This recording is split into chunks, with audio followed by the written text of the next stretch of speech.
Bonjour à tous mes Shinigami et Quincy. Aujourd'hui, on se retrouve pour un épisode de folie qui a dû en faire frissonner plus d'un. Le capitaine le plus loyal, exécutant au mieux à son devoir de Shinigami et qui, ironie du sort, est celui dont l'apparence s'éloigne au plus du visuel d'un ange de la mort. Komamura a toujours souffert de son apparence bestiale vis-à-vis de ses pairs.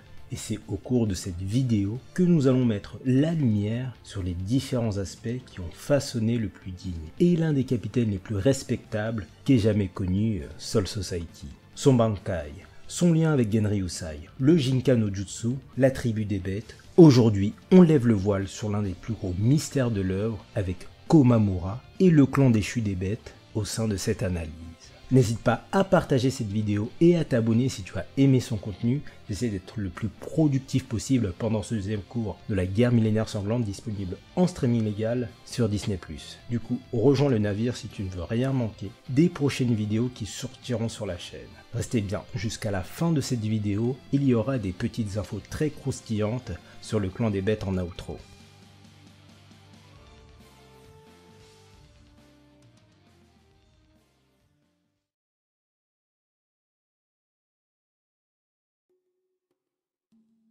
Tout d'abord et avant de rentrer dans la partie Neketsu de cette vidéo, on va faire un léger tour d'horizon sur ce fabuleux personnage que constitue Sajin Komamura, ses motivations et ce qui l'a incité à braver l'interdit et à atteindre le point de non-retour au sein de ce combat. L'auteur avait déclaré dans une interview que Komamura était l'un des capitaines les plus difficiles à concevoir puisqu'il ne savait pas s'il réussirait à illustrer toutes ses qualités et sa grande loyauté envers le Shinigami et Soul Society. Il n'en est rien. Avec cet épisode et les événements que je vais citer, vous verrez que c'est avec brio que notre sensei bien-aimé a fabuleusement réussi haut la main son désir de symboliser la loyauté que Komamura disposait au sein de son manga.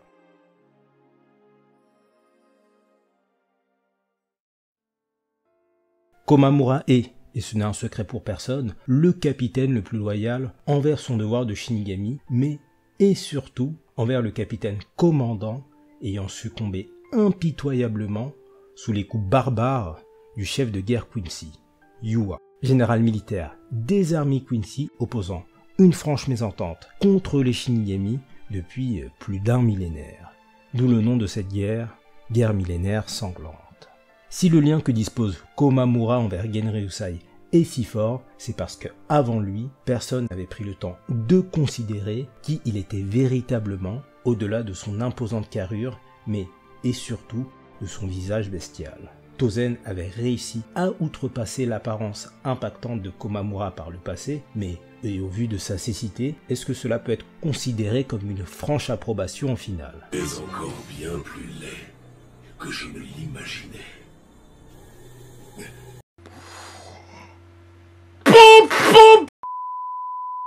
Iba devait très certainement être au courant pour l'apparence extraordinaire dont disposait son capitaine avant sa révélation à l'arc Soul Society, mais on reparlera de la liaison Iba-Komamura plus tard au sein de cette vidéo. On a pu constater à maintes reprises le fort affect dont disposait notre garou favori auprès de l'ancien capitaine commandant au sein de l'histoire, mais aussi envers son propre sens du devoir. Il rage-quitte en plein combat son affrontement épicé contre Zaraki lorsqu'il apprend la trahison d'Aizen. Sermon Soifon lors du mémorial de Genryusai alors que sa colère devait être tout aussi intense que cette dernière, n'hésite pas à se mettre en première ligne pour protéger les soldats les plus fragiles lors d'une bataille ou pour régler rapidement un conflit quelconque. Non, vraiment, Sajin a le sens des priorités, des valeurs et une attitude très chevaleresque lorsqu'il s'agit de porter et de représenter son uniforme de capitaine. Malgré son grand gabarit et son fort tempérament, il a su faire preuve de sang-froid à maintes reprises, comme j'ai pu le souligner précédemment lors des obsèques de Pepeyama. Mais et surtout lors de cette phase à fake Karakura, lors de l'assaut groupé des Shinigami contre Sosuke Aizen. C'est vraiment au dénouement de l'histoire que la ligne rouge a été rompue pour Komamura. Au final, et si Genryusai l'a accepté parmi les siens, n'était-il pas au courant des mystères qu'englobait la race du clan des bêtes?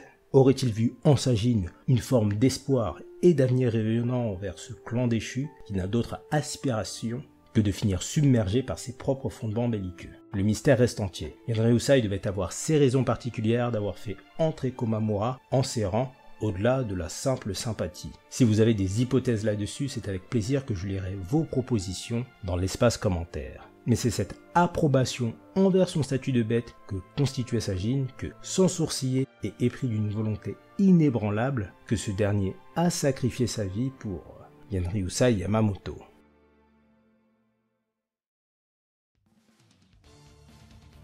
L'arcane ultime du clan des Bêtes octroyant à ces derniers la possibilité d'acquérir des facultés inimaginables, encore plus de puissance destructrice au combat et une invulnérabilité temporaire en échange d'un organe vital essentiel qui n'est pas n'importe lequel, le cœur de l'oursidé en question, en échange des deux propriétés incroyables que je viens d'énoncer à l'instant. Mais qu'en est-il de toutes ces révélations qui peuvent nous laisser tout ouïs au vu des zones d'ombre encore inexplorées du manga de Kubo Sensei? Le clan des Bêtes, une espèce d'homme loup banni au royaume animal au vu des incantations et rites néfastes qu'a exercé ce même clan aux prémices de la Soul Society.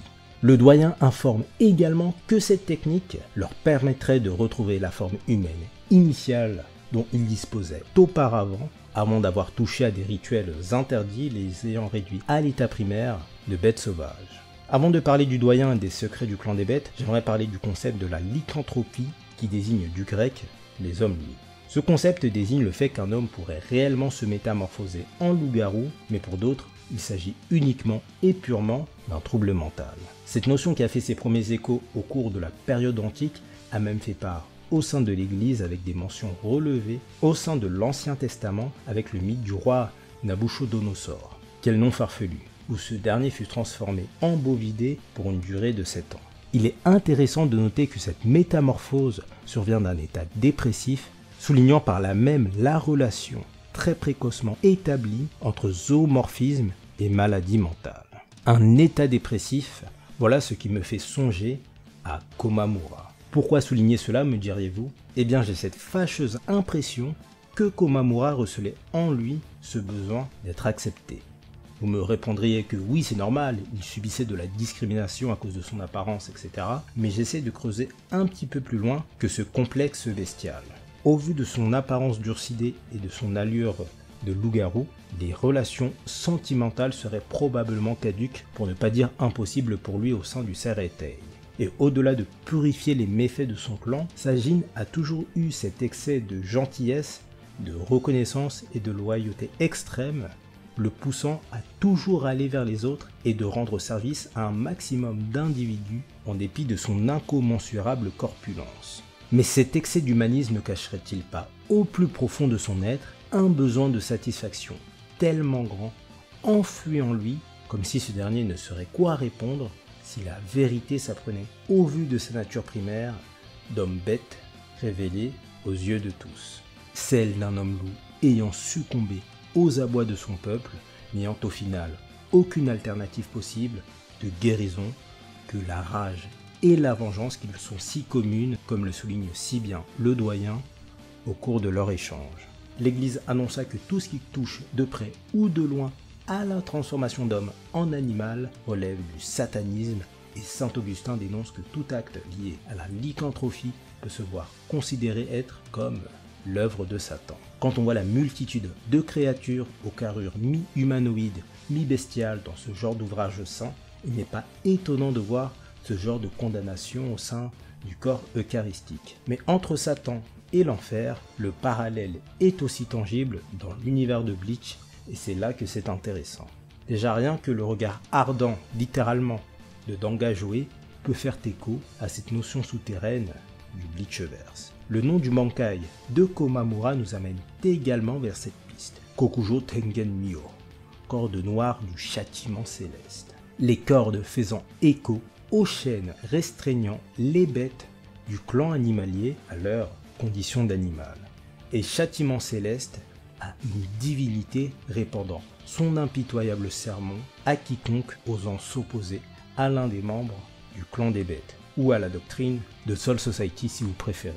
Le wiki de Bleach ajoute à la traduction du Bankai de Sajin la divinité Vidyaraja, une divinité bouddhiste ayant pour but de protéger le bouddhisme, combattre les démons de toutes sortes et d'effrayer les êtres souffrants et têtus ayant des croyances fausses ou pire, ne croyant à rien du tout. Le Claustra, lui, fait clairement référence aux enfers dans cette même théologie bouddhiste et aux Naraki, des habitants peuplant ces terres désolées.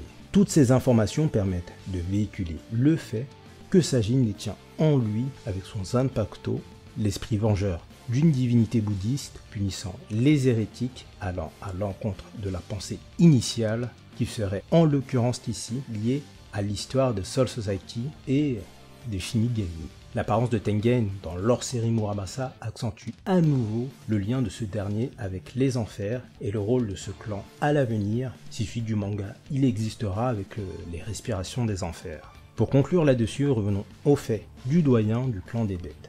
Il est évident qu'il est la racine de ce clan, ou si vous préférez, l'être originel de cette tribu. Sa gargantuesque apparence n'est pas moins de susciter un fort capital d'esprit ingurgité afin de le faire subsister. Par ailleurs, c'est ce qu'il dira à Komamura lors de la dégustation de son cœur à la fin de leur échange. Cette symbolique m'a d'ailleurs beaucoup remémoré Iwatch, partageant une partie de ses pouvoirs pour solidifier ses troupes au sein de cette guerre. Dans un cas comme dans l'autre, l'essence des pouvoirs accordés reviendrait de facto tôt ou tard aux déteneurs des arcanes de leurs espèces respectives. Une dernière question doit logiquement subsister au sein de vos esprits. Pourquoi avoir fait de la magie occulte et des pactes démoniaques au risque de perdre la parole et de finir sous l'état de bête vengeresse? Au risque de vous décevoir, je n'ai pas de réponse tangible à cette problématique, relatant des origines mêmes du Bleachverse et de la Soul Society. Toutefois, et cela a été beaucoup proposé au sein des théoriciens en herbe de Bleach, Obana a une allure très chevaleresque lui aussi et semble receler des racines zoomorphes en lui. D'autres ont pensé à Nobutsuna grâce à la fourrure qu'il revêt et la blessure qu'il possède pouvant s'apparenter à la blessure du grand doyen. Mais en dépit de ces deux petites suggestions que je viens de vous énoncer juste à l'instant avec ces deux capitaines résultant du corps des 13 sanguinaires, nous devons attendre la suite du manga pour, je l'espère, lever le voile sur le mystère du clan des bêtes.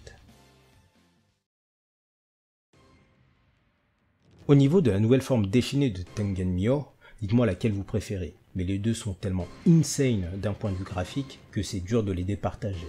Je choisis tout de même Joe pour l'innovation et le style maléfique encore plus significatif que pouvait déjà laisser ressurgir l'armure de Sajin, mais dites-moi en commentaire, votre avis m'intéresse vraiment là-dessus. Au niveau des caractéristiques pures, les spécificités classiques de Tengen Myo restent inchangées, si ce n'est un influx de puissance brute comme l'avait souligné l'ancien, et une immortalité temporaire permettant à ce Sajin de vaincre une grande partie des personnages de l'univers à ce stade-là du scénario. Sa seule véritable contrainte serait la vitesse, là où notre bon vieux toutou n'excelle pas dans cette discipline, mais à moins d'être confronté à des monstres de puissance dans ce domaine, cela s'avérera difficile de sortir victorieux d'un affrontement contre Komamura sous cette forme. Bambietta a pu en faire les frais, elle n'a pas eu la célérité nécessaire pour survivre à cet amas de puissance qui la traquait sans relâche.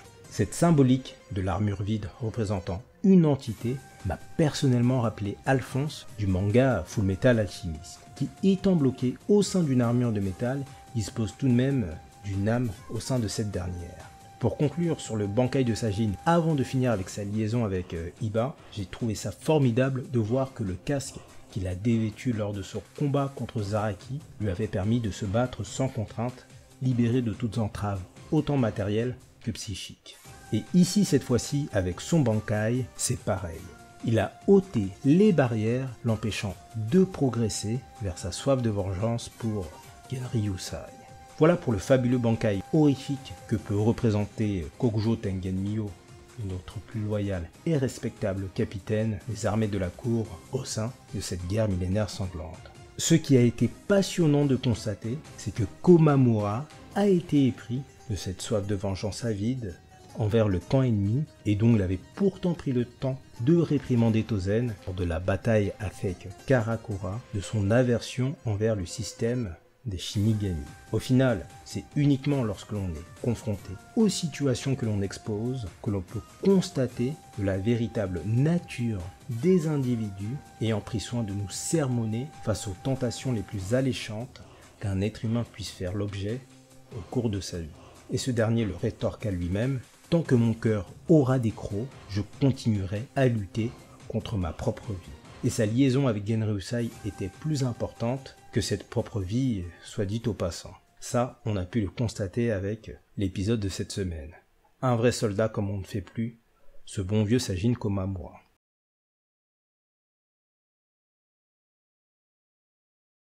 Bon, j'en place une pour cet honorable vice-capitaine que constitue Tetsuzaimon Iba. Komamura n'avait d'autre choix que de finir à l'état de bête vengeresse, avide de rancœur et de destruction, mais c'est l'intervention de Tetsuzaimon et sa liaison plus que fusionnelle avec son capitaine qui a empêché ce dernier de sombrer et ainsi canaliser sa folie. Non, vraiment, à défaut d'avoir des combats, Iba a vraiment cette allure de grand frère, toujours là pour relever un frère d'armes, tomber au combat, quitte à prendre la fuite ou à attaquer dans le dos de l'ennemi.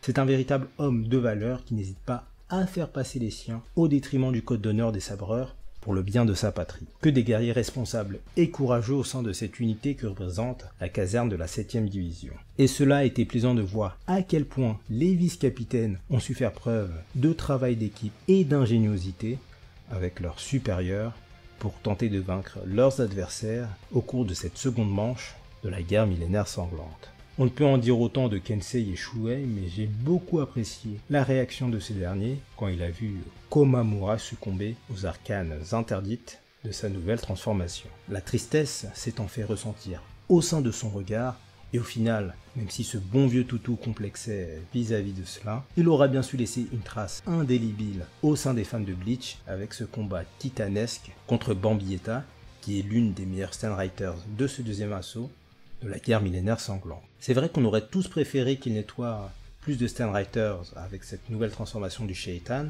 mais, et à défaut de vous rediriger sur mon classement des Sterns, Bambietta, c'est du très lourd. Et avoir pu abattre une Stern de ce rang qui peut one-shotter de manière plus qu'aisée un capitaine du Kotei, Komamura, tu as fait ta part du boulot au sein de cette guerre millénaire et tu as vaincu une adversaire de renom au sein de ce deuxième assaut des Quincy contre les Shinigami. Ne t'inquiète pas, la relève des forces guerrières Shinigami ne vont pas rendre vain ton sacrifice et la dévotion que tu vouais envers Genryusai Yamamoto.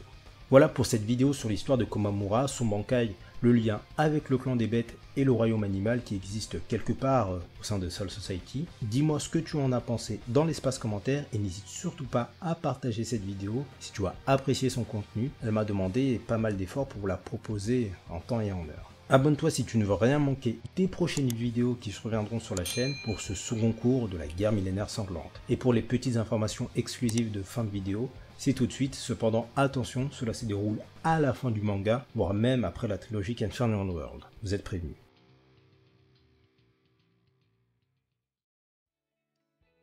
C'est au sein du roman du mariage de Rukia, soit 3 ans après l'invasion du Grand Reich, que l'on a eu vent d'autres membres du clan des bêtes dans l'histoire. Urui et Shuma, deux Shinigami loups, affiliés à la 7e division. C'est Komamura qui les présentera à Iba qui était déjà passé capitaine à ce stade-là du scénario. Ne me demandez pas pourquoi on a des infos là-dessus au sein de la nouvelle du mariage de Rukia, mais fort est de constater que ce livre, ainsi que The Death Saves the Strawberries, détiennent en eux moultes informations permettant de comprendre l'univers de Bleach de manière beaucoup plus étendue et ne sont pas centrés, focalisés uniquement sur le personnage de Rukia. J'ai déjà effectué une vidéo sur le premier roman de Rukia, The Death Saves the Strawberries, qui se déroule juste après la défaite d'Aizen et avant et pendant l'arc Fullbring. Mais si tu veux un épisode récapitulatif des événements clés du roman du mariage de Rukia, fais-moi savoir ça en commentaire et je me pencherai sûrement là-dessus. En espérant que ce travail d'analyse t'ait plu, je te dis à la prochaine sur la Gazette pour de nouvelles aventures. Prends soin de toi et de tes proches. Et sur ce... Nake, Suzumushi.